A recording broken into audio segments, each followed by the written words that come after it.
जय भीम नम बुद्धाय। धीरेंद्र शास्त्री काय मानतात ते ऐका।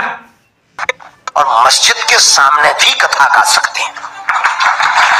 ये हमारे डॉक्टर भीमराव अंबेडकर जी के द्वारा दिए हुए अधिकार का सदुपयोग है। दिनेश शास्त्री कि मी दर्गा असो या ख्रिश्चनचा असो या कुठलाही धर्माचा देवस्थान असो, मी तिथं पाठ करू शकतो, तिथं मी भाषण देऊ शकतो, मी तिथं सभा भरू शकतो। कोणामुळं? बाबासाहेबांमुळं। विचार करा, अशा माणसाला तरी जाग आली, अशा माणसाला तरी, आणि ही जातीने ब्राह्मण असूनही बाबासाहेबांचे विचार डोक्यामध्ये आहे त्यांच्या। विचार करा। आणि काही मूर्ख लोक बाबासाहेबांची विटंबना करतात, तसे अनिल मिश्रावानी बाबासाहेबांची विटंबना करतात। अरे अनिल मिश्रा, शिकून घे बागेश्वर भावाजवळून, धीरेंद्र शास्त्री जवळून शिकून घे। त्याला बागेश्वर बाबा म्हणते, धीरेंद्र शास्त्री जवळून शिकून घे। समजलं काय? अजून त्याचा व्हिडिओ आहे, बघून घ्या। शिक्षा वो शेरनी का दूध है जिसने भी पिया वो दहाड़ा जरूर।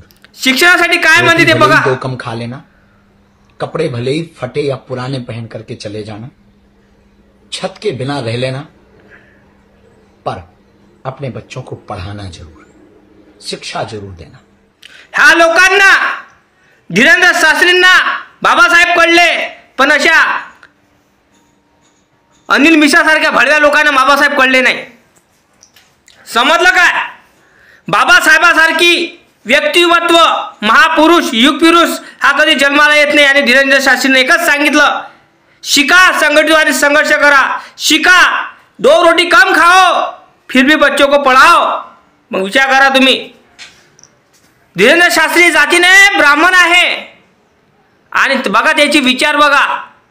आणि आपण बघा, अनिल मिश्रा तू बाबासाहेबला शिव्या देतो। हा धीरेंद्र शास्त्री भारतातच नव्हे तर जगाच्या कानेकोपऱ्यापर्यंत माणूस गेलेला आहे। विचार करा तुम्ही, ह्या माणसाला बाबासाहेब कळला, पण तुझ्यासारख्या जमाल गोट्याला बाबासाहेब कळला नाही अजून। अरे बाबासाहेब थोर नेते आहे, कधी जन्माला येत नाही। नेता जन्माला येतो, पण नेता आणि पिता, जगाचा पिता एकाच वेळा जन्माला येतो। नेते भरपूर जन्माला येतात, पण जगाचा जो पिता असतो हा एकाच वेळा जन्माला येतो। पिता म्हणजे बाबासाहेब आंबेडकर। धीरेंद्र शास्त्री म्हणत होते, 1 रोटी कम खाओ पर बच्चों को पढ़ाओ। मग विचार करा तुम्ही, त्या माणसाची विचारधारणा कशी असेल। तो माणूस दुनिया देवाचं नामस्मरण करत असेल, देवाबद्दल काही अशब्द बोलत नाही, आणि एक म्हणजे तो माणूस देवाचं नामस्मरण करून कोणाला फसवत नाही। वैज्ञानिक दृष्टिकोनातून तो व्यक्ती बाबासाहेबांचे विचार मांडले। आणि काही मूर्ख लोक, मनुवादी, सर्णवादी, ब्राह्मणवाद आणि जातीवादात मध्ये फसलेला आहे। हा माणसाचे व्हिडिओ मी बघत राहतो, तुम्ही बघत असाल तर नक्की कमेंट करून सांगा, लाईक करा, चॅनलला सबस्क्राईब करा, कमेंटमध्ये जय भीम लिहा। आणि अशा सारखे अनिल मिश्रा सारखे पाखंडी लोक, हे असे जुमलेबाज, बाबासाहेबाचा नारा घेऊन, बाबासाहेबाचा आधार घेऊन बाबासाहेबाच्या फोटोवर विटंबना करते, संविधानावर विटंबना करते। या भिका चोटाला काय माहित आहे? ह्या भिका चोटाला काय माहित आहे? बाबासाहेबाच्या विचारधारेनुसार, बाबासाहेबाच्या कलमनुसार, बाबासाहेबाच्या संविधानानुसार हा वाईट व्यक्तिमत्व करते आणि वाईट बोलतो, घृणाचार पैदा करतो आपल्या डोक्यामध्ये आणि समाजामध्ये। हा माणूस जैलात गेला आहे, हा माणूस सदा सडलाच पाहिजे जैलात, त्याला काळ्यापणाची सजा झाली पाहिजे। तुमचं म्हणणं असायचं तर कमेंट करून सांगा दादा, आणि खरं बोलू तर नक्की कमेंट करा, जय भीम लिहा। कार्यसारखे मनुवादी लोक हे जिवंत पाहिजे नाही, नराधम लोक आहे, हे जातीवादी करतात।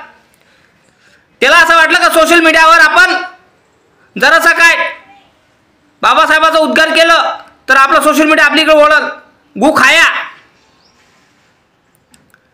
धीरेंद्र शास्त्री सारखे विचार आहे का तुझे? धीरेंद्र शास्त्री बद्दल मी बोलून राहिलो, धीरेंद्र शास्त्री हा माणूस बामण असून हा शहरोशहरी नगरोनगरी देशोदेशी हा कार्यक्रम करतो माणूस. आणि हा माणूस शिकलेला किती आहे मला माहित नाही, पण बाबासाहेबांचे विचार डोक्यामध्ये भरपूर भरलेले आहे. हा माणूस म्हणतो मी कुठेही ख्रिश्चन असो, कुठेही असो, कुठेही मंदिर असो, तिथं मी भाषण करू शकतो. काहून मला बाबासाहेबांना तिथले दिलेला अधिकार आहे. बघा, विचार करा तुम्ही, त्या माणसाचे विचार बघा कसे आहे. त्या माणसाला माझा सप्रेम जय भीम. अशा माणसाचे विचार घेऊन आत्मसात घेऊन माणूस बनायचा का नाही, की अनिल मिश्रासारखे फोकलटपणा आणि जातीवाद करून आणि बाबासाहेबांच्या संविधानाला आणि त्या बाबासाहेबांना काही बोलून देणं, गू खाऊन असं असते का? बरोबर नाही का? अरे हे पाखंडी लोक आहात, पाखंडी. हे अनिल मिश्रासारखे असे पाखंडी लोक आहात, जातीवाद करतात. आणि बाजूला तुम्ही धीरेंद्र शास्त्री पाहिले, ते स्वतः ब्राह्मण आहे. ब्राह्मण असताना नाही बाबासाहेबांचे विचार त्याच्या डोक्यामध्ये आहे. तर विचार कराजोगती गोष्ट आहे. ब्राह्मण सुधारले, पण असे मागासलेले सुधारले नाही. हे समाजामध्येच म्हणा, जातीमध्ये आणि भारतामध्ये हे किटाणू आहे. चिकनगुन्यासारखी बिमारी आहे, कोरोनासारखी. कळलं का? अशी बिमारी आहे. यांना उपचार नाही आहे. यांना पाहिजे बाजीरावचे पट्टे पोलीस स्टेशन मधले झोळा लागते, नंगा नाच. पोलीस स्टेशन मध्ये नाही, समाजामध्ये द्या, यायला तुडवावं लागते चांगलं, ढुंगाचे सालपट निघेपर्यंत. त्यांना काय वाटते, बाबासाहेबांची विचारधारा, बाबासाहेबांचे आचार विचार हे त्यांना समजत नाही. समजते कोणाला? बाबासाहेबांच्या अनुयायांना. बाबासाहेब अनुयायी कोण? धीरेंद्र शास्त्री. धीरेंद्र शास्त्री सारखी हा विचार आहे का त्याचे? धीरेंद्र शास्त्री काय म्हणत आहे? एक रोटी कम खाओ पर बच्चों को पढ़ाओ. जय भीम, नमः बुद्धाय.